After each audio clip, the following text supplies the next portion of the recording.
ആ വളവ് തിരിഞ്ഞു പോയാലും കണ്ണാശുപത്രി എത്തുവോ ചേച്ചി? അതെ, ഞാൻ ചേച്ചിയല്ല ചേട്ടനാ.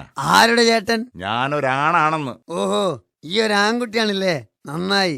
ആണേ എനിക്ക് കണ്ണാശുപത്രി എത്താനുള്ള വഴി പറഞ്ഞുതരൂ. ആ വളവ് തിരിഞ്ഞു പോയാ കണ്ണാശുപത്രി എത്തും. അത് ശരി, ഇയാള് കൊള്ളാലോ. അത് ഞമ്മക്കറിയാവുന്നല്ലേ. എവിടുന്ന് വരുന്നടാ ഇവനൊക്കെ?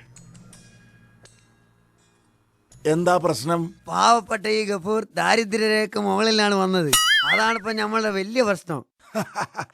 അതിന് കണ്ണ് ഡോക്ടറെ കണ്ടിട്ട് എന്താ? ആ രേഖ തെളിഞ്ഞു കാണുന്നില്ലായിരിക്കും. അത് ശരി, നിങ്ങൾ എല്ലാരും കൂടി ഇപ്പൊ നമ്മളെ കളിയാക്കാണ്. കണ്ണിന് എന്താ പ്രശ്നം എന്നാ ഞാൻ ചോദിച്ചത്. എന്റെ കണ്ണിന് അങ്ങനെ പല പ്രശ്നം ഉണ്ടാവും. അതൊന്നും കണ്ണ് കണ്ടവരോട് പറഞ്ഞു കൊടുക്കാനല്ല. അടുത്ത രോഗി വരൂ. അതെ, ഞാനാ പോവേണ്ടത്. ഈ പോയിക്കോളിയും. എന്തിനാണ് നമ്മളെ കാത്തിക്കണേ? ഇരിക്കൂ. എന്താ പ്രശ്നം? TV കാണാൻ പറ്റുന്നില്ല ഡോക്ടർ. അത് ശരി, തീരെ കാണാൻ പറ്റുന്നില്ലേ? ഇല്ല, തീരെ കാണാൻ പറ്റില്ല. താങ്കൾ ധാരാളമായി ടിവിക്ക് മുമ്പിൽ ഇരിക്കാറുണ്ടോ? ഉണ്ട്. അങ്ങനെ ഇരുന്ന് TV കാണുമ്പോ പെട്ടെന്ന് കാണാൻ വയ്യണ്ടാവും. ഓ, എന്തൊരു ബുദ്ധിമുട്ടാന്നറിയോ? ഇതൊരു പ്രത്യേക തരം അസുഖമാണ്.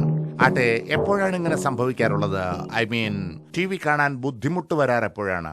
എപ്പോ ഇല്ല ഡോക്ടർ. നമ്മളിങ്ങനെ TV കണ്ടോണ്ടിരിക്കുമ്പോ പെട്ടെന്ന് കറണ്ട് പോകുമല്ലോ. ആ സമയത്ത് TV തീരെ കാണാൻ പറ്റില്ല.